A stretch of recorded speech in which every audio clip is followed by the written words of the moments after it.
이 말씀 그냥 같이 다 같이 읽겠습니다. 세 절이라 하나님의 말씀 같이 읽겠습니다. 시작. 너희는 어떻게 생각하느냐? 어떤 사람에게 양 100마리가 있는데 그 가운데 한 마리가 길을 잃었다고 하면 그는 99마리를 산에다 남겨두고서 길을 잃은 그 양을 찾아 나서지 않겠느냐? 내가 너희에게 말한다. 그가 그 양을 찾으면 길을 잃지 않은 99마리 양보다 오히려 그 한 마리 양을 두고 더 기뻐할 것이다. 이와 같이 이 작은 사람들 가운데서 하나로도 망하는 것은 하늘에 계신 너희 아버지의 뜻이 아니다. 아멘. 오늘도 주님 앞에서 함께 예배드리는 우리 모든 성도님들 삶 속에 주님이 주시는 신령한 은혜와 은사와 복이 늘 충만할 수 있기를 간절히 축복합니다. 네, 감사합니다. 지난주에 이제 우리가 예수님이 나는 양의 문이다, 나를 드나드는 사람, 나를 통해 우리에 들어오는 사람들은 먹을 양식을 얻는다라고 하는 말씀과 또 예수님이 나는 선한 목자다라고 하는 그 말씀을 우리가 함께 들었습니다. 예수님이 이 양들과 관련해서 문이 되신다라는 것은 이 양의 문, 그 성전으로 들어가는 문이 양문이라는 문이 있었다고 말씀드렸는데 예수님을 통해서만 우리가 구원받을 수 있다라고 하는 것과 또 예수님이 우리를 지키고 붙드시고 보호하신다라는 그 말씀을 우리가 좀 들었습니다. 그리고 말씀 중에서 이제 예수님이 싹꾼과 목자에 대한 이야기를 잠깐 이렇게 언급을 하셨는데 싹꾼은 말 그대로 품삯을 받고 일하는 사람들이에요. 그러다 보니까 그 사람들은 별로 책임감이 없어요.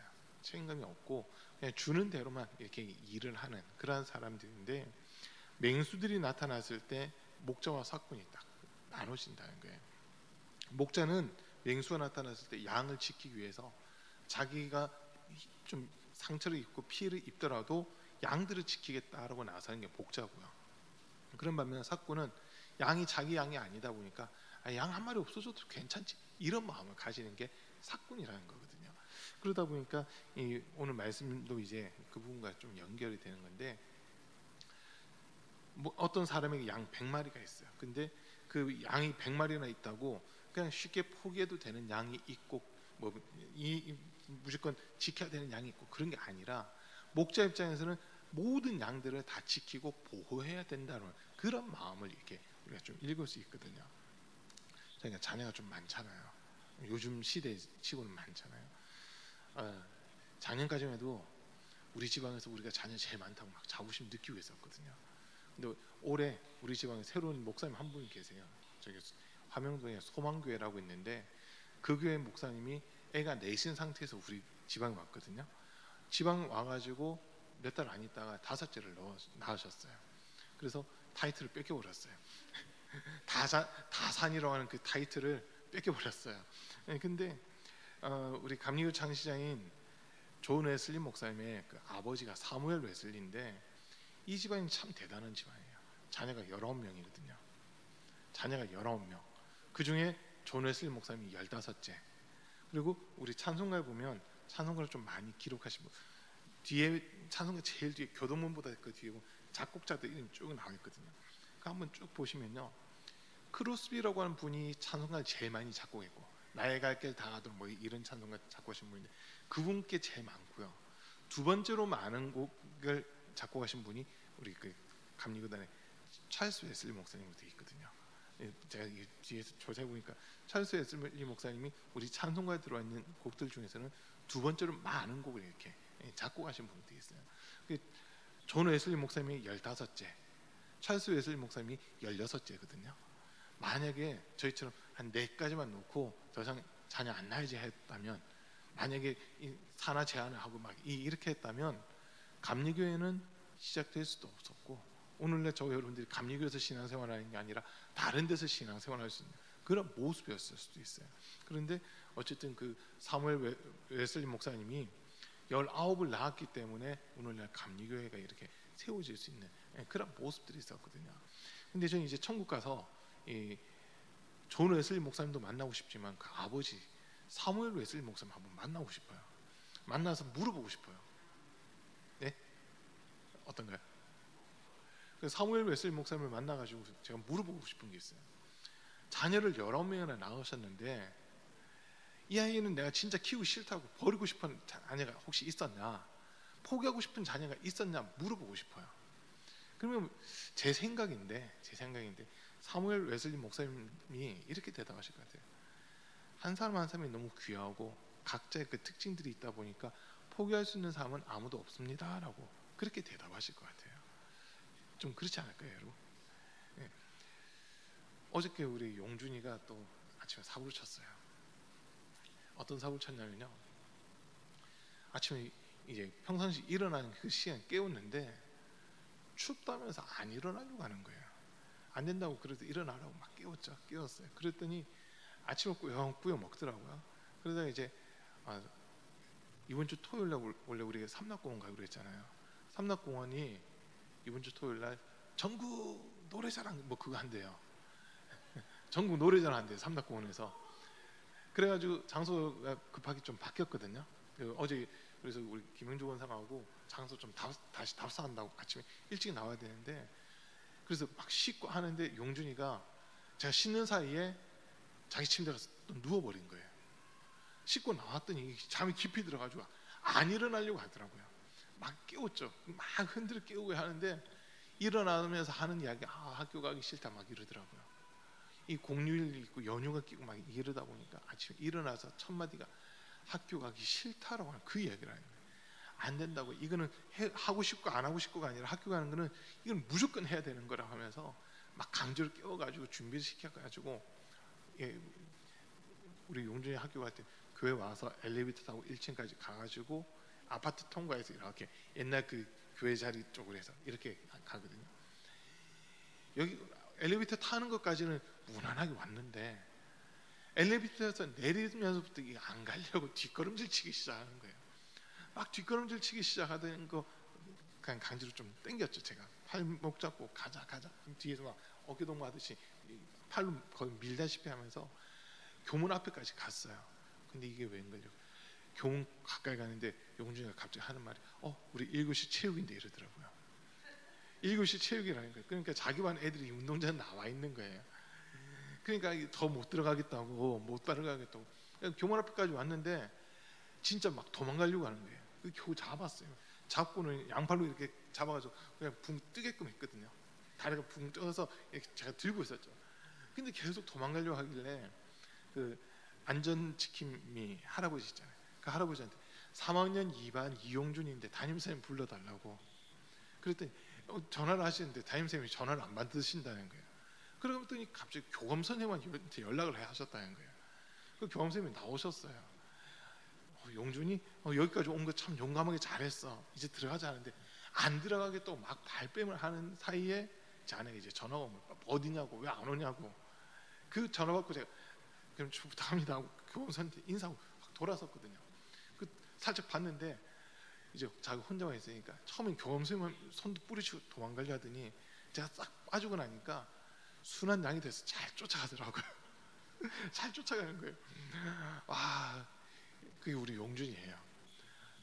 이게 공률이 끼고 막 이러다 보니까 학교 가기 싫다고 막 그런 게 좀 때려 쓰기도 했는데, 그런데 어쨌든 제가 딱 사라지고 나니까 순한 양이 됐어. 그냥 절절절 따라 들어가는 거예요. 그 저녁에 이렇게 봤더니 학교 너무 재밌었다고, 잘 갔다 왔다고 막 웃으면서 또 이야기를 하는 거예요. 근데 학교 안 가겠다고 고집 부릴 때는 참 이게 속상하더라고요. 이 달래도 보고 회유도 해보고 막 협박도 하는데도 한번 안 가 하면은 끝까지 안 가려고 막 버티는 거예요. 저희가 부산중앙교회에 있었을 때도 학교 교문까지 갔는데 안 가겠다고 해가지고 학교 운동장에 그 벤치 있잖아요. 거기 1시간 동안 앉아 있었던 적도 있었거든요. 1시간 앉아서 막 얘기하는데 1시간 있다가 담임선생님이 내려오니까 용준아 한마디 네 하고 벌떡 일어나 들어가더라고요. 그래서 이런 아이인데 한쪽으로는 다른 사람들이 볼 때는 그렇게 말 안 듣는 건 매라도 들으라고 막 때리라고 막 이렇게 얘기할 수도 있잖아요. 근데 어쨌든 저에게 맡겨주신 아이다 보니까 포기할 수는 없고 어쨌든 바르게 성장하게끔 해야 되는 게 부모의 책임이다라는 이 마음을 이렇게 갖게 되는 거거든요. 그래서 나중에는 뭐 이제 고집은 부리지만 홍준이가 고집 부리다가도 또 이게 금방 풀어지거든요. 금방 풀어져요. 막 고집 부릴 때는 아무도 못 말려요. 아무도 못 말리는데 풀어지잖아요. 그 닭똥 같은 눈물 뚝뚝 흘리면서 엄마 죄송해요, 아빠 죄송해요 막 이런다고. 이런 모습들이 있는데 어떻게 보면 그 모습을 보면서 저는 오늘 본문을 다시 생각한 거거든요. 양 100마리 중에서 한 마리를 지금 잃어버렸다 했잖아요. 주일날 말씀 중에도 전했는데 양은 딱 두 개의 소리만 듣는 거거든요. 목자의 목소리와 선임 양의 목소리. 자기 무리에서 우두머리 양의 목소리를 듣고 따라간 게 양이에요. 그런데 그 길을 잃어버린 한 마리 양은 지금 이 두 개의 소리가 다 못 듣고 있다는 거거든요. 목자의 음성도 안 들리고 선임 양의 목소리도 안 들리다 보니까, 그런데다가 또 시력이 나빠요. 시각은 좁아요. 어두워지니까 두려우면서 어디로 가야 될지 몰라 하는 이런 모습들이 나타나는 거거든요. 우리 학준이 얘기도 하나 할까요? 학준이가 한 3살, 4살, 4살쯤이었던 것 같아요. 맞나요? 길 잃어버렸을 때 4살, 4살인데 그때 이제 교회 아이들 전도 축제 한다고 해서 창준이가 그때 친구들을 좀 많이 데리고 왔었거든요. 이제 준비하는 동안 아이들이 좀 일찍 왔길래 교회 근처 놀이터에 있어서 거기서 조금만 놀다 와라 하고 애들이 갔어요. 학준이도 같이 데리고 간 거예요. 근데 이번에는 학준이가 고집을 부린 거예요. 시간 돼서 애들은 교회 와야 되는데 학준이가 거기서 그네 타는 거 이게 재밌다고 더 타겠다 하다가는 형아들이 그래 그럼 더 놀아 하면서 형아들이 우르르 그냥 교회로 와버린 거예요. 학준이만 내버려두고. 평상시 계속 왔다 갔다 했던 길이기 때문에 놀이터에서 교회까지 보면 길을 알고 있거든요. 근데 형아들이 다 없어지니까 애가 당황해가지고 평상시 우리가 다니던 길이 아닌 다른 길로 이렇게 가면서 그냥 계속 걸어간 거예요. 우리 교회에 있는 데를 골목을 지나쳐가지고 걸어간 거죠. 그걸 우리는 이제 한참 하다 보니까 애가 없어져서 막 난리가 났는데, 난리가 나서 애 찾고 막 했는데 나중에 이제 우리 박은혜 사모가 아이들 찬양인도 하는 거 끝나고 나서 애가 없어졌으니까 놀이터 가도 애가 막 없어져가지고 긴급하게 경찰에다 신고를 했거든요. 경찰에 신고했더니 경찰에서 애기 한 명 데리고 있다고, 애기 한 명 이렇게 지금 데리고 있다고, 보호하고 있다고 하는 거 인상착의를 쭉 얘기하니까 우리 애인 거예요. 학준인 거예요. 그 경찰이 이렇게 순찰을 돌다가 애기가 혼자 이렇게 있는데 주변에 부모라든지 뭐 이렇게 있는 사람이 아무도 없으니까 아 이거 뭔가 애가 길 잃어버렸다 싶어서 경찰이 픽업해가지고 파출소에서 데리고 있었더라고요. 그때 아이들이 당황하니까, 애기들은요 당황하면 평상시 다니던 길이고 잘 아는 길인데도 불구하고 당황하면요 무조건 직진만 한다는 거예요. 무조건 직진만 한다는 거예요. 지금 저희가 이 얘기를 왜 하냐면 100마리 양 중에서 길을 잃어버린 한 마리 양이 우리 학준이처럼 당황해가지고 목자의 음성도 안 들려요. 선임 양의 목소리도 안 들려. 그러니까 당황해가지고 무조건 직진만 한 거예요. 여기가 길인지 아닌지도 모르고 그냥 무조건 직진만 하다 보니까 우리 와서 보는데 양을 세는데 한 마리가 비는 지금 이 상황이 됐다는 거죠. 자, 그때 이 목자가 어떻게 하느냐? 99마리의 양들은 안전한 곳에 놔두고 잃어버린 그 한 마리 양을 찾기 위해서 길을 나온다는 거예요. 양들을 끌고 왔던 그 길을 역으로 가보고 또 갈림길이 있으면 그 갈림길에서 반대의 길로도 가면서 그 양을 찾아 헤맨다는 거죠. 왜냐면 그 양이 목자들에게는 너무 소중하거든요. 말 안 듣는 양이 고집 부른 양이라 하더라도 목자 입장에서는 그 양을 되게 사랑스러워하고 이뻐할 수밖에 없는 그런 부분이다 보니까 그 양을 찾아서 밤새 헤맨다는 거예요. 그리고는 양을 찾았을 때 그 양을 찾았을 때 너무 기뻐서 어깨에 메고 오면서 드디어 양을 찾았다고 사람들에게 이야기를 하는 거예요. 그리고 지금 뭐 여기서도 보면 뭐 잔치를 한다 이런 얘기들도 나오긴 하는데 이 똑같은 내용이 이제 누가복음 15장에도 나와 있거든요. 그 누가복음 15장에서 3가지 비유, 잃어버린 양을 되찾은 목자의 비유, 잃어버린 드라크마를 되찾은 여인의 비유, 잃어버린 아들을 되찾은 아버지의 비유, 이렇게 3개예요. 그 잃어버린 아들을 되찾은 아버지의 비유는 우리가 흔히 탕자의 비유라고 알고 있는 그 비유거든요. 그 3개의 비유의 내용이 어떻게 보면 똑같은 내용인데요. 잃어버린 것을 되찾았을 때 그 기쁨이 크다라고 하는 거죠. 엄청 큰데 그때 얼마나 기뻤던지 누가복음에 있는 내용으로 보면 양을 잃었다 찾은 사람도 동네 사람들 초청해서 잔치를 하고요. 드라크마를 잃어버렸다가 찾은 사람도 주변 사람들 불러서 잔치를 하고, 잃어버린 아들을 찾았던 아버지도 살진 송아지를 잡으면서 마을 잔치를 여는 그 이야기 이렇게 기록되어 있잖아요. 오늘 말씀에서 보면 예수님이 지금 뭐라고 하시냐면 14절 말씀 13절에서요. 내가 너희에게 말한다. 그가 그 양을 찾으면 길을 잃지 않은 99마리 양보다 오히려 그 한 마리 양을 두고 더 기뻐할 것이다. 잃어버렸던 것을 찾았을 때 더 기쁘다라고 하는 지금 이 표현을 하고 있거든요. 지금 예수님이 이 말씀을 하시면서 어떻게 보면 제자들에게 지금 요구하시는 게 너희가 목자의 마음 가져야 된다라고 하는 지금 그걸 이야기를 하시는 겁니다. 자, 목자라고 했을 때 뭐 오늘날은 교회에서 이렇게 보면 목회자들 있잖아요. 목사님들을 가리켜서 이제 뭐 목회자 리더십 이런 것들 이야기할 때 보면 어떤 리더십을 얘기하면 셰퍼드라고 하는 말을 쓰거든요. 셰퍼드. 영어식으로 해서 셰퍼드고요. 우리식으로 얘기하면 세파트. 세파트 하면 여러분 그냥 확 와닿지 않으세요? 양치는 개를 가리켜서 우리가 세파트라고 그렇게 얘기하잖아요. 그걸 가리켜서 영어는 셰퍼드라고 그렇게 얘기를 하고 있는데 양치기라는 거예요. 양치기. 그러니까 목회자들에게 요구되고 있는 리더십이 뭐냐 했을 때 양치기, 목자의 그 리더십이 필요하다는 거거든요. 이 양들이 말 안 들을 수도 있고 막 하는데 지금 이 말씀처럼 잃어버린 한 영혼 찾기 위해서 몸부림치는 그 모습들이 있어야 된다라고 하는 겁니다. 근데 이게 지금 예수님 누구에게 하신 말씀이냐면 제자들에게 하신 말씀이거든요. 제자들에게. 예수님이 이 땅에 오셔서 제자들을 각 마을과 고을로 보내실 때도 하실 말씀이 뭐냐면요. 이방인의 길로도 가지 말고, 그리고 또 다른 지역으로 가지 말고 유대인들에게만 가는데 잃어버린 양들에게만 가서 회개하라, 천국이 가까이 왔다라고 하면서 복음을 전하러 가는 이 말씀 예수님 하시잖아요. 제자들을 두 사람씩 짝지어서 각 마을과 고을로 보내실 때 잃어버린 이스라엘의 양들에게로 가라는 거예요. 그러면서 예수 하신 말씀이 내가 너희를 보내는 것이 양을 이리떼 가운데 보내는 것과 같다. 지난주 들었던 말씀이에요. 이리떼에게 보내는 것과 같다. 그러나 뱀같이 지혜롭고 비둘기같이 순결하라라고 하는 이런 말씀하시면서 제자들을 보내시잖아요. 예수님이 이 땅에 오신 목적이 뭐냐라고 했을 때 잃어버린 영혼들을 찾기 위해서 이 땅에 오셨다는 거거든요. 잃어버린 영혼은 딴 게 아니에요.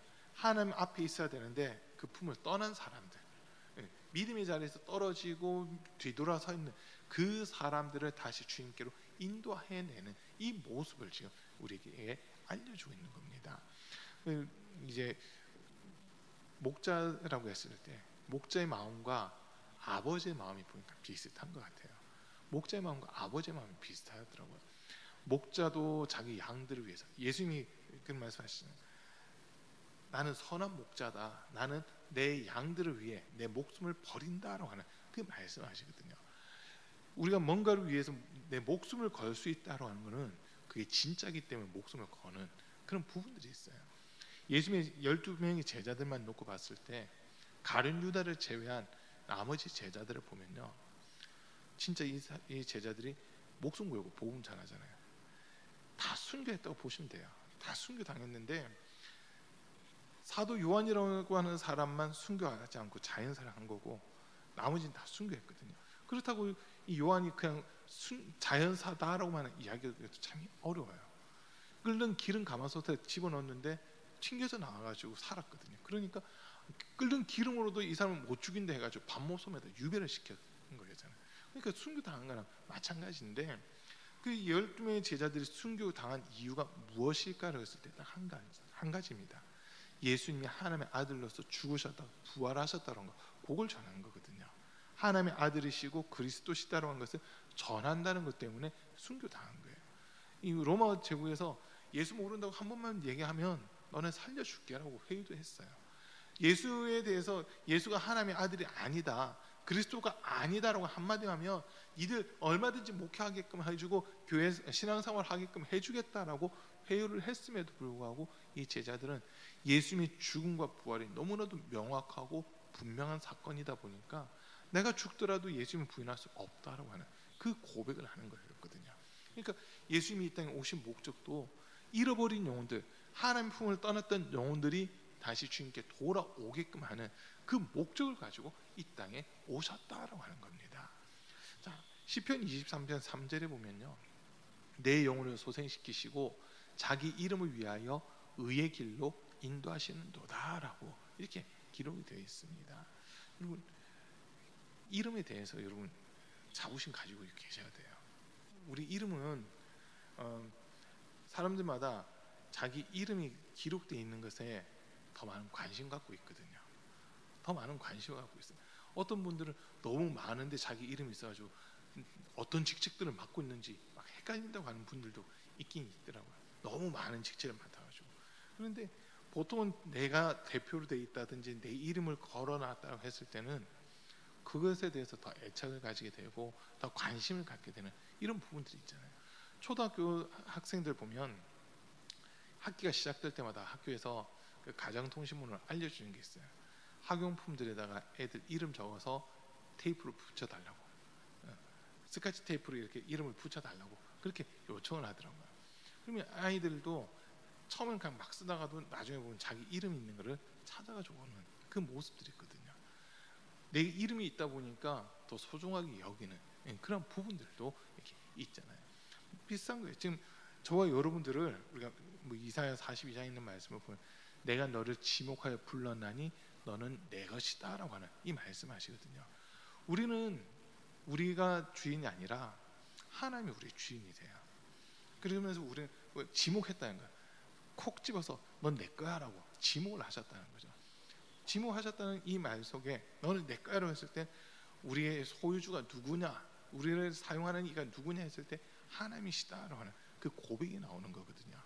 자, 그런데 이제 우리 주님이 시편 23편에서 다윗의 고백이긴 하지만 자기 이름을 위하여 의의 길로 인도하신다고 했거든요. 예수의 이름을 걸고 우리를 생명의 길로, 의의 길로 이끄신, 옳은 길로 이끄신 분이 우리 예수님이시다라고 하는 그걸 다시 한번 생각할 수 있습니다. 자, 저와 여러분들이 교육적 회의에 이렇게 가보니까 신발을 벗고 식당에 들어가야 되는 경우들이 종종 있어요. 그러면 목사님들이다 보니까 이 정장을 입을 때는 구두를 다 신잖아요. 그러면 구두 모양이 비슷하고 막 그런데 간혹 똑같은 상표, 똑같은 색깔, 똑같은 디자인의 구두들이 종종 있거든요. 근데 참 신기해요.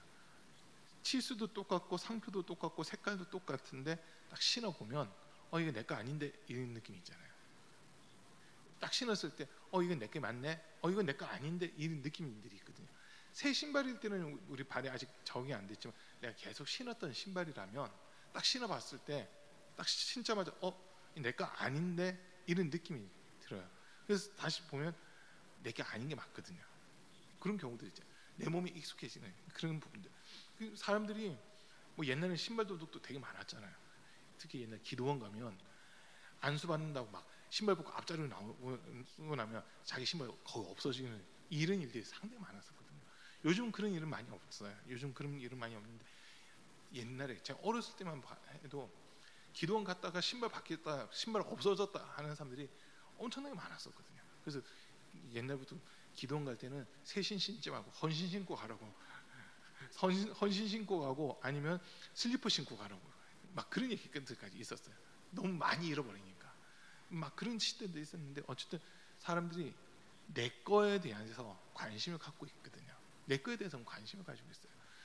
우리 하나님도 마찬가지인 거예요. 저와 여러분들에게 예수의 이름을 딱 걸어두셨잖아요. 하나님의 다른 이름 예수 이름을 우리에게 딱 걸어두셨기 때문에 하나님은 누구를 보시냐면 그 이름을 부르고 그 이름을 믿고 그 이름이 기록되어 있는 사람들을 하나님은 관심 가지고 보신다라고 하는 거죠. 그러다 보니까 우리 하나님이 세상 사람과 우리를 놓고 봤을 때 우리에게 관심을 갖고 있다는 거거든요. 잃어버리면 안 되는 존재라는 거예요. 저와 여러분들을 하나님이 잃어버려서는 안 되는 존재다라고 그렇게 여기고 계시거든요. 그래서 이제 이 목자가 양을 찾아 나선 이 모습을 보면서 저는 빌립보서 2장 5절 말씀이 제일 먼저 떠오르더라고요. 너희 안에 이 마음을 품으라 곧 그리스도 예수의 마음이니 그는 근본 하나님과 본체시나 하나님과 동등됨을 취하지 아니하시고 자기를 비워 종의 형체를 가지사 사람의 모양으로 나타나셨으며 죽기까지 복종하셨으니 곧 십자가에 죽으심이라. 이로써 하나님이 그를 지극히 높여 모든 이름 위에 가장 뛰어난 이름을 주사 하늘 위에 있는 자들과 땅 위에 있는 자들과 땅 아래 있는 자들로 모든 무릎이 그 이름 앞에 무릎 꿇게 하셨다. 모든 입술로 예수를 주라 시인하여 하나님께 영광을 돌리게 하셨다라고 하는 이 말씀을 우리에게 주시잖아요. 이 말씀에서 저는 딱 와닿았던 게 뭐냐면 너희 안에 이 마음을 품으라. 곧 그리스도 예수의 마음이니라고 이 부분이었거든요. 예수의 마음이 도대체 뭘까? 이거가 제가 한동안 고민을 했었어요. 이제 처음에 이제 목회를 나왔는데 뭐 열심히 했어요. 어려서부터 목회자 자녀다 보니까 부모님들 목회한 걸 보면서 그리고 분당이라고 한 곳에서도 어느 정도 이렇게 성과가 있었기 때문에 어느 정도 하면 금방 교회가 부흥하겠다 그 생각들을 품고 있었죠. 그런데 지난주 금요일날 말씀드렸듯이 탈진이 다 와버리더라고요. 탈진이 오는 거예요. 공급받는 건 없는데 나가는 것만 있다 보니까 탈진이 딱 오는데 그때 이제 힌두산 기도원을 처음 가게 된 거거든요. 힌두산 기도원 갔는데 지난주 말씀드렸잖아요. 초교파 목회자 부부 영적 세미나 엄청 크게 했는데 그게 보이는 게 아니라 밑에 조그만 거 경품 추첨 그랜드 스타렉스 세대 그게 눈에 보여져. 그랜드 스타렉스 받으러 갔었거든요. 이 빗대 세우면서 목사도 똑바로 해 하고 막 야단치시는 막 그 소리를 듣는데 그때 제가 처음 은혜를 받은 거예요. 제대로 은혜를 받은 거죠. 그러면서 그때 주셨던 말씀이 너희 안에 이 마음을 품어라. 곧 그리스도 예수의 마음이니라. 이 부분이었거든요. 근데 그 말씀 가지고 계속 고민한 거예요. 예수의 마음이 도대체 뭘까? 예수의 마음이 도대체 뭘까라고 하는 그 고민을 가지고 계속 이제 기도하고 또 기도하기 시작했어요. 그리고 그 힌두산 기도는 처음 가기 전에 이제 그래도 목회 한번 해보겠다고 소위 목회 프로그램에 대한 세미나들 여러 군데 이렇게 다녔거든요. 여러 군데 다니다 보니까 딱 두 가지 공통적인 것들을 얘기하더라고요. 먼저는 한 영혼 사랑하는 마음 가지세요 하는 이걸 계속 얘기하는 거예요. 가는 곳마다 한 영혼 사랑하는 마음 가지세요. 이거 프로그램이라 생각하면 안 됩니다. 한 영혼 사랑하는 마음 가지셔야 됩니다. 다 그 얘기들 하는 거예요. 이제 근데 저희가 생각에는 우리 창준이가 그때 25개월, 26개월 처음 제가 나왔을 때 그랬고 동준이가 100일이었거든요. 근데 이 아이들 교회 지하에 예배당이 지하였는데 그 지하에 눕혀놓고 그냥 매트리스에다가 애들 눕혀놓고 옆에 그 가스버너 같은 거 이렇게 난방기 그냥 하나 켜놓고 아침에 저희 나가서 전도했어요. 추운데 커피 그 물 해가지고 버스 정류장 쪽 가서 커피 나눠주면서 전도하고 막 했었거든요. 애들 좀 놔두고 이렇게 나가서 전도도 하고 막 하다가 이제 그 어린이들 7명 가지고 시작했던데 걔들 시험 기간 전에 집에 불러다가 밥 먹이고 막 했었거든요. 제가 한번 말씀드렸잖아요. 연대에서 잠깐 공부를 하는데 애들이 묻는 거예요. 목사님 연세대학교 다니잖아. 연세대 다니지. 혹시 연세대는 연세 많은 분들이 다니는 학교인가요? 막 애들이 이런 수준이에요. 서울대, 연대, 고대, 카이스트 이런 데가 우리나라에서 최고 인류 대학이다. 그때 애들한테 설명해 줬거든요. 아, 그런 학교가 있어요 이러더라고요. 그래서 애들 수련회 때 수련 끝나고는 서울에 가가지고 서울대 구경시켜주고 연세대 구경시켜주고 막 이러면서 했었거든요. 그러니까 어떻게 보면 우리 애들은 제대로 못 먹었는데 그때 저희가 교회에서 받던 생활비가 한 달 20만 원이었거든요. 20만 원.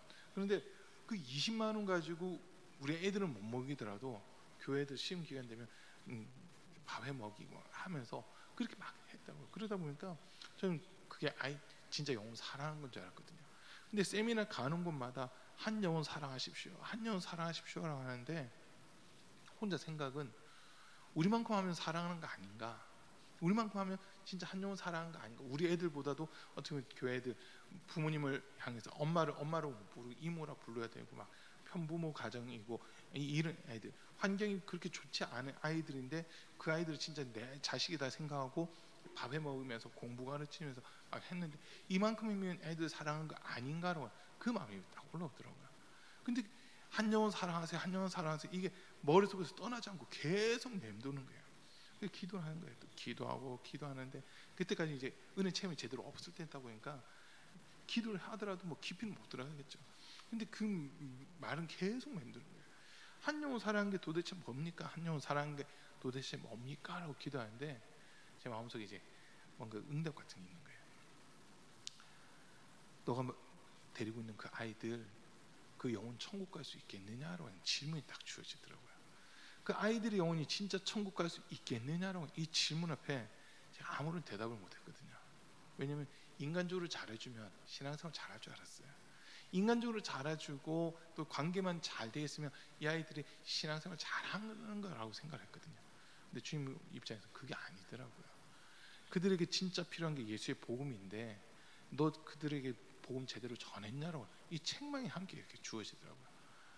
잘못했다고, 진짜 한 영혼 사랑하는 마음 갖게 해달라고 기도가 이제 바뀌기 시작한 거예요. 이만큼 하면 한 영혼 사랑한 거 아닌가요? 처음에 좀 반항 비슷하게 했는데 제 모습을 다시 돌아보니까 인간적으로는 잘해주고 있었지만 진짜 그 영혼을 위해서 제가 기도한 적도 별로 없었고 그 영혼들이 하나님 앞에 서야 된다라고 하는 그 마음조차 별로 없이 제가 그렇게 목회를 하고 있었더라고요. 그게 하나님 앞에서 죄로 느껴지다 보니까 회개하고 또 회개하기 시작했거든요. 그러다 한 아이가 이제 진짜 그 아이가 부모님이 어머니가 돌아가시기 전에 저희 보고 딴 건 몰라도 이 아이 교회에서 좀 잘 지켜주세요, 잘 관리해 주세요라고 그런 얘기를 하면서 이 아이가 잘 성장할 수 있도록 교회에서 좀 도와달라고 하는 그 이야기를 하셨는데 그게 거의 마지막 얘기였거든요. 근데 그 아이가 중3 되면서는 친구들이 좋다고 에버랜드 가겠다고 주일날 빠지고 막 이러더니 2주 3주 빠지더니 그냥 교회랑 완전 멀어져 버리더라고요. 교회 안 나갈래요? 이 말에 제가 충격받아가지고 진짜 막 대성통곡하고 했었거든요. 엄청 울었어요. 그때 한 영혼 잃어버렸다고. 처음 어떻게 보면 맡은 영혼들인데 그 걔가 제일 처음 떨어져 나가는 아이거든요. 제일 처음 한 영혼이 떨어져 나가는데 너무 마음 아파가지고 막 대성통곡하면서 엉 울고 했는데 그때 주님 그 마음 주시더라고요. 한 영혼 잃어버리니까 마음 아프지. 나는 지금도 그 잃어버린 영혼 때문에 마음 아파. 막 이러시더라고요. 그제서 조금 느꼈어요. 아, 한 영혼 사랑한다고 하는 게 그냥 관계가 됐다 끊어졌다 이게 아니라 그 영혼이 주님에게서 떠났을 때 느껴진 그 마음, 그게 진짜 한 영혼 사람 마음에서부터 시작이 되는 거구나라고 그런 마음이 이렇게 그때 주시더라고요. 그리고 이제 두 번째 주셨던 말씀들이 뭐냐면 성령으로 해야 된다라고 하는 말씀이었어요.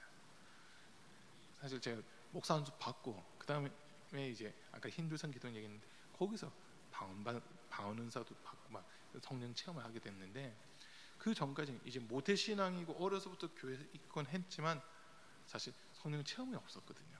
성령 체험은 없었어요. 그러다 보니까 분명 아버지 어머니는 목회를 하시면서 성령의 역사를 막 하셨지만 제가 성령 체험한 적이 없다 보니까 이거는 성령님께서 함께 주셔야만 됩니다라고 하는 그 이야기들을 듣는데 제 마음속에 아, 내가 성령 체험 없는데 어떻게 성령으로 하냐, 이건 나랑 다 상관없는 것들이다 하면서 진짜 제가 거의 안티 가까운, 목사인데도 불구하고 안티 가까운 그런 마음을 제가 갖게 됐었거든요.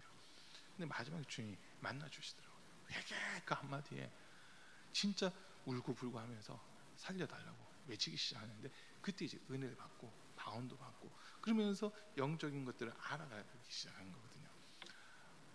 성령께서 이제 하나하나 깨닫게 해주시고 가르쳐 주시는 그런 부분들이 있더라고요. 그냥 문자적으로 성경을 보는 게 아니라 그때부터 주님이 한 영혼 한 영혼을 사랑하는 마음을 진짜 갖게끔 해주시더라고요. 제가 뭔가 어떻게 해서 한 영혼 사람 마음 가지는 게 아니라 성령께서 함께하기 시작하니까 그때부터 그냥 한 영혼을 사랑하는 마음을 갖게 되더라는 거거든요. 그래서 깨달았어요. 아, 내 힘으로 할 수 있는 게 아니구나. 너희 안에 이 마음을 품으라 곧 그리스도 예수의 마음이니라고 했을 때 예수 그리스도의 마음을 내가 갖고 싶다고 해서 가지는 게 아니라 성령께서 함께 해주실 때 주님의 마음을 알게 해주시고 주님의 마음을 느끼게 해주시고 주님의 마음을 갖게 해주시는 거구나라는 것을 제가 깨달은 적이 있었거든요. 우리 성경 한 군데만 좀 찾아볼게요. 고린도전서 2장입니다.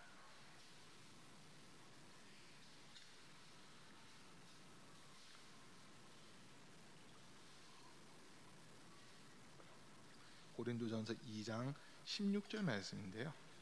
우리 한번 같이 읽어보겠습니다. 고린도전서 2장 16절입니다. 시작. 누가 주님의 마음을 알았습니까? 누가 그분을 가르치겠습니까?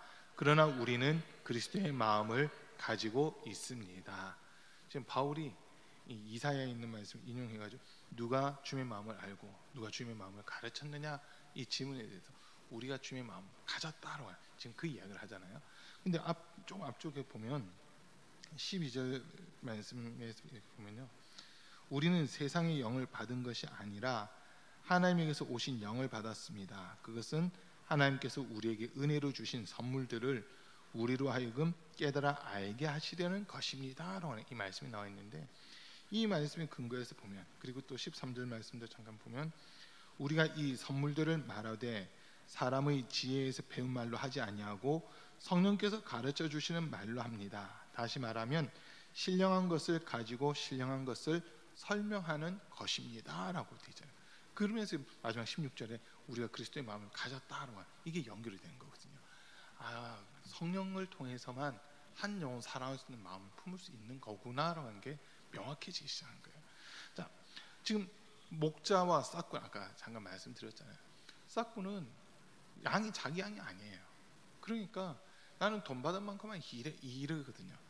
요즘 죄송해요. 요즘 그 교회들마다 부목사님을 찾거나 이렇게 전도사님들 교회에서 이렇게 모시려고 하는데 모집하는 게 너무 힘들대요. 그러니까 부목사님 교회 사이즈가 있는 교회들입니다. 부목사님이라든지 전도사님을 이렇게 교회에서 교회 학교를 맡아달라 아니면 교구를 맡아달라 부탁을 하고 싶어도 안 온다는 거예요. 안 온대요. 제가 처음 교육전도사 나갔을 때는 사례비를 한 달에 40만 원 받았거든요. 그리고 수련모 갈 때는 90만 원을 받았어요. 뭐 보너스 이런 거 없고 통신비 없고 아무것도 없고 90만 원 받아서 45만 원은 집 월세 내고 45만 원 가지고 둘이서 한 달을 살고 그런 식이었는데, 지금은 그냥 100만 원씩 준다고 해도 안 온대요. 수도권에 있는 사람들조차도 100만 원씩 준다 해도 안 온다는 거예요. 그런데 더 충격적인 거는 요즘에 그 이제 교회에서 우리 감리교로 따지면 여성교회 개사회라든지 부흥회 이런 게 있을 수 있잖아요. 그런 걸 할 때 개사회가 됐든지 부흥회가 됐든지 이럴 때 찬양인도 좀 하라고 부목사한테 시켰더니 저 퇴근해야 된다고. 저 퇴근해야 되는데 왜 찬양인도 시키냐고 이런 사람들이 있다는 거예요. 죄송 그런 사람들은 싹꾼이에요. 스스로가 내가 주의 종이다 생각하는 게 아니라 나는 월급쟁이고 나는 정해진 이 근무 시간에만 일하지 근무 시간 외에는 난 일 안 한다 이렇게 스스로 얘기하는 사람들이라는 거거든요. 그러니까 그 사람들은 지금 그 찬양인도 했을 때 소위 추가로 근무 수당을 더 달라는 거 그걸 지금 요구를 한다는 거예요. 사실 이해가 안 되더라고요. 이해가 안 되고 생각도 할 수 없는 그런 부분들인데 지금 그런 사람들이 많아지고 있대요. 더 충격적인 건 목회자한테 노조가 어디 있어요? 목회자가 노조가 지금 요즘 만들어지고 있대요. 누구한테 데모하는지 모르겠어요. 노조면은 보통 일반 회사에서 노조라고 하면 사장하고 싸우는데 목회자가 노조를 만들면 하나님하고 싸우고 있다는 거잖아요. 하나님한테 내 임금을 올려달라 막 그런 거잖아요. 상상할 수 없는 그런 일들이 요즘 일어나고 있다는 거예요. 진짜 충격이거든요. 근데 말씀의 근거에서 보면 그런 사람들이 영혼을 사랑하겠느냐는 거죠. 저희 진짜 평택에 있을 때부터 교회를 위해서라면 제가 밤이 되게 약하거든요. 밤이 진짜 약해요. 우리 박은혜 사모는 밤을 잘 새거든요. 밤 잘 새고 아침에 일어나는 건 약한데 밤새라고 하면은 잘해요. 박은혜 사모는. 근데 저는 밤새라면 죽어도 못합니다. 교육부 수련회 갈 때도 이제 교육부 전도사들 같이 1년 계획 짜고 해서 1박 2일로 뭐 어디 외국에 나가가지고 같이 계획 짜고 하는데 하다 새벽 2시 되잖아요. 더 해야 될 게 남아 있는데 그냥 그 자리에서 기절해요. 그 자리에서 그냥 기절하고 막 이게 저거든요. 근데 단독 목회 나와가지고 하나님이 내가 맡겨주신 교회다. 우리 뭐 몇 명 안 된 성도지만 같이 예배 드리는 걸 위해서 막 시트지 작업하고 뭐 작업하다 보면 새벽 1시 2시 그냥 후뚝 넘어가더라고요. 근데 그때 억지로 하는 게 아니라 그때 되게 기쁘고 즐거운 마음으로 그걸 다 했거든요. 기쁘고 즐거운 마음으로 했어요. 그거 한다고 누가 돈 더 주는 것도 아니었고 누가 알아주는 것도 아니에요. 그냥 하면서 저희끼리 이거 잘 냈다고 막 서로 박수 쳐주고 막 그러면서 했었는데, 근데 이게 진짜 주님 마음 갖기 시작하니까요, 이거를 통해서 눈에 보이는 결과보다도 한 사람이라도 제대로 주님을 만날 수 있으면 좋겠다로 이제 그 기대감들이 이렇게 생기더라고요. 그 기대감들이 생긴 거예요.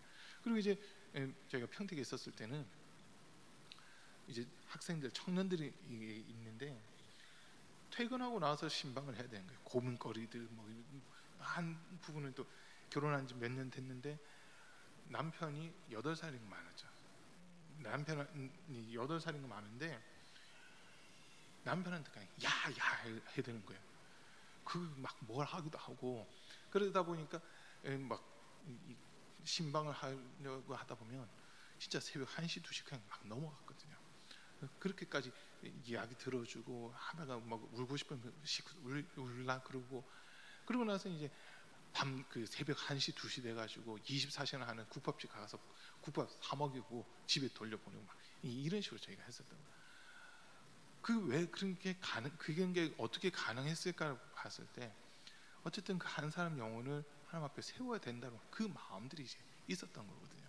그 마음 없으면 그런 걸 할 수 없는데 주님이 그 마음을 주시다 보니까 새벽 1시가 됐든 2시가 됐든, 그리고 이제 뭐 신방 일정이 없다가도 갑자기 전화 오면은 또 만나러 나가는 거예요.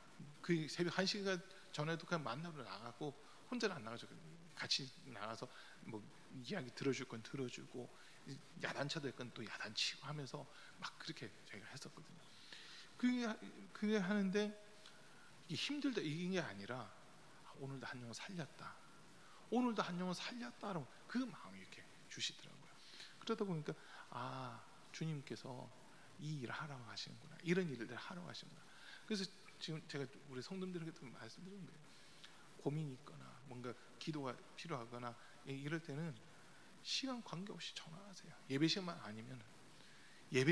아니면은 전화 주시면 만나 드릴 거고 이야기 다 들을 거고, 답은 제가 드릴 수는 없어요. 답은 주님이 주셔야 되는 거고, 그러나 제가 할 수 있는 부분들이 있다면 그건 다 할 거거든요. 왜? 주님이 제게 맡겨주신 일이기 때문에, 사명이기 때문에. 이건 일이라기보다는 사명이라고 하는 게 맞는 것 같아요. 그러다 보니까 이게 이 속에서부터 이제 주님 마음이 조금씩 느껴지더라고요. 만약 제가 싹군처럼 한다면, 싹군들은 말 그대로 이 땅에서 상급 다 받았잖아요. 그러면 주님 앞에서 받을 게 아무것도 없거든요. 주님께 앞에서 받을 게 없어요.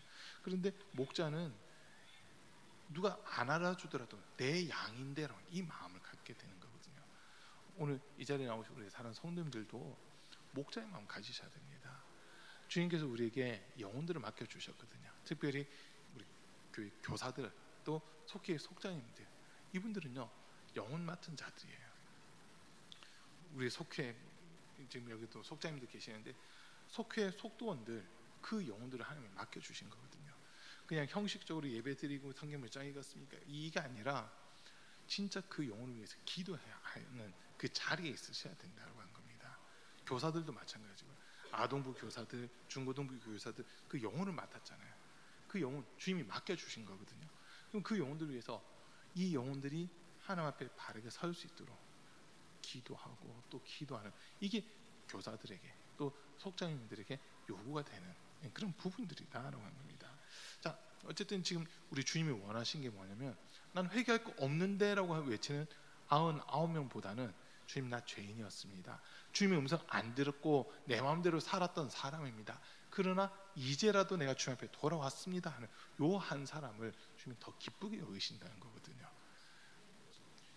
교회들마다 이렇게 예배당에 화장지 티슈 갖다 놓는 교회도 많지는 않은 것 같아요, 제가 보니까.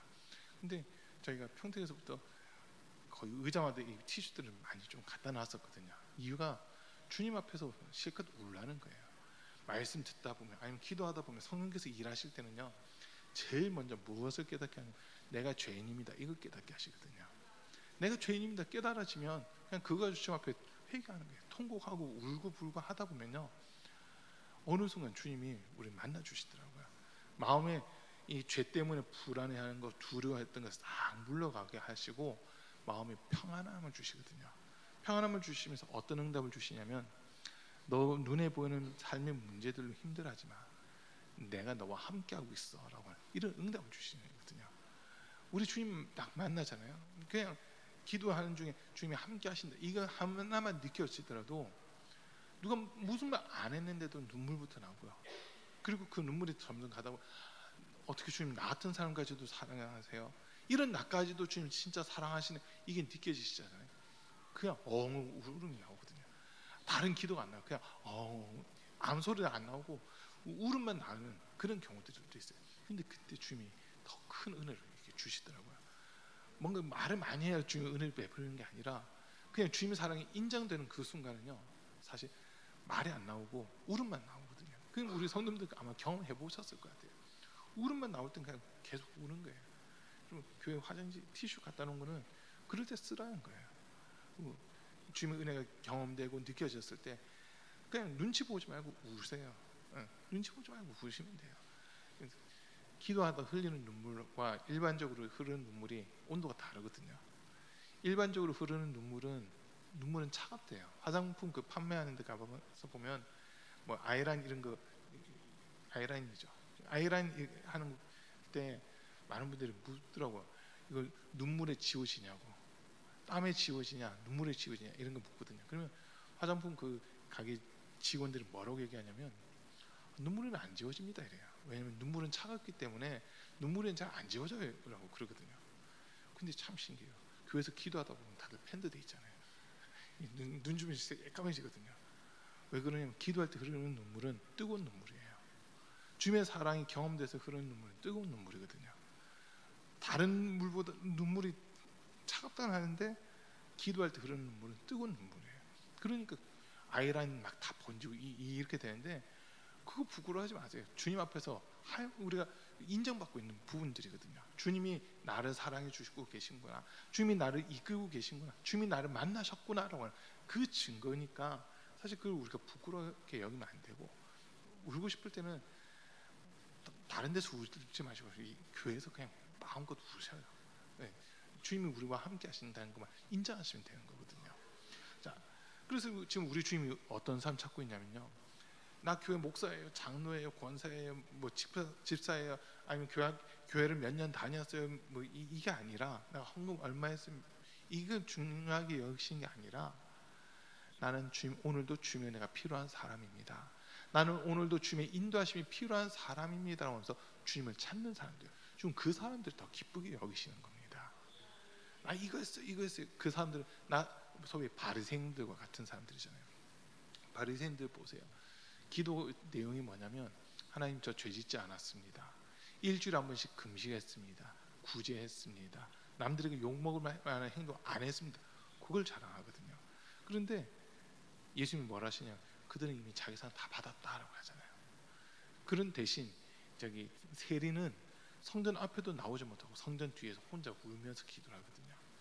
주님 저는 죄인입니다. 내 죄를 용서해 주십시오라고 했을 때 주님 오늘 이 사람의 기도가 응답 받았다라고 하는 그 말씀하시잖아요. 우리 주님이 지금 찾고 있는 사람들이 누구냐? 나 스스로가 죄인이라고 하는 것을 인정하면서 주님의 도움이 필요합니다, 주님의 은혜가 필요합니다라고 하는 사람들, 그 사람들을 주님이 만나 주신다는 거거든요.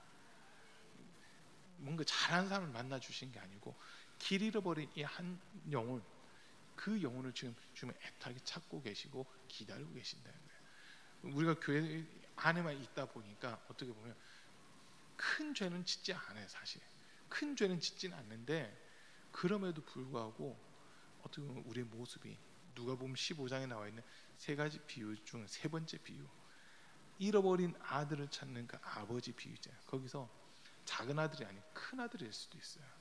저와 여러분들의 모습, 큰 아들의 모습일 수도 있어요. 큰 아들은 아버지 집에 있었어요.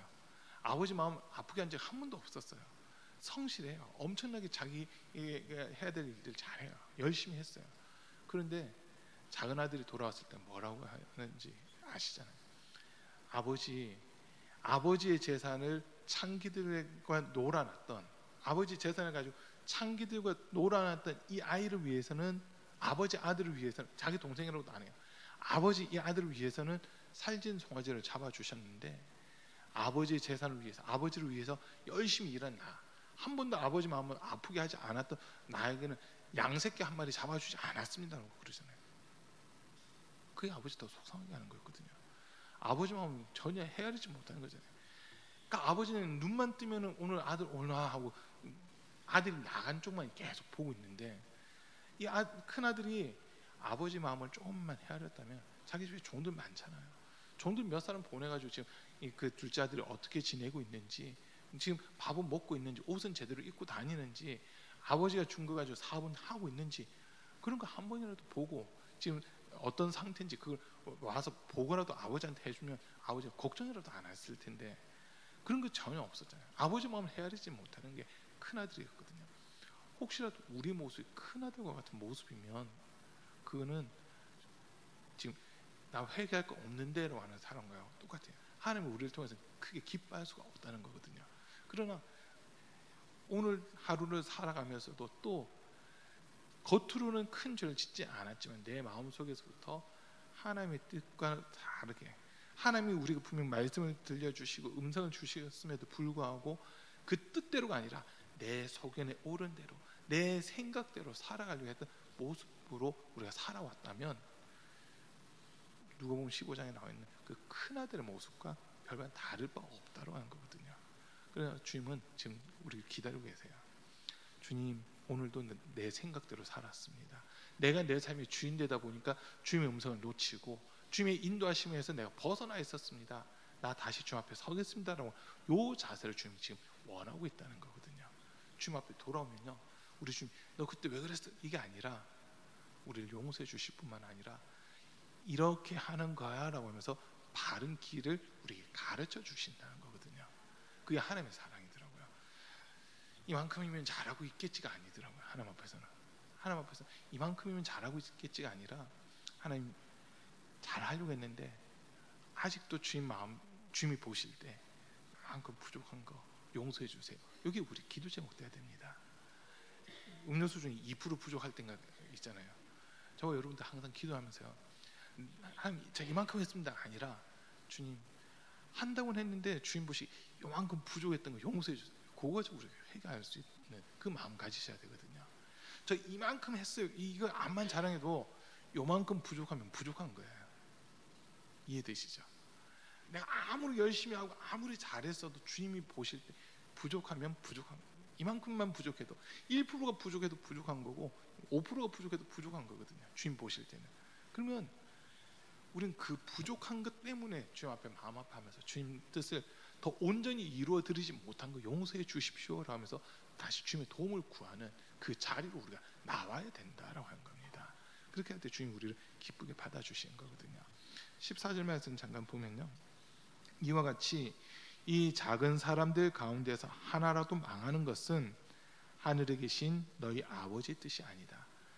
작은 자 중 하나라도 잃어버리는 거, 하나라도 없어지는 것이 하나님 뜻이 아니라 잃어버린 하나라도 찾아내는 게 하나님 뜻이다라고 하는 지금 이 말씀을 우리에게 주시고 있습니다.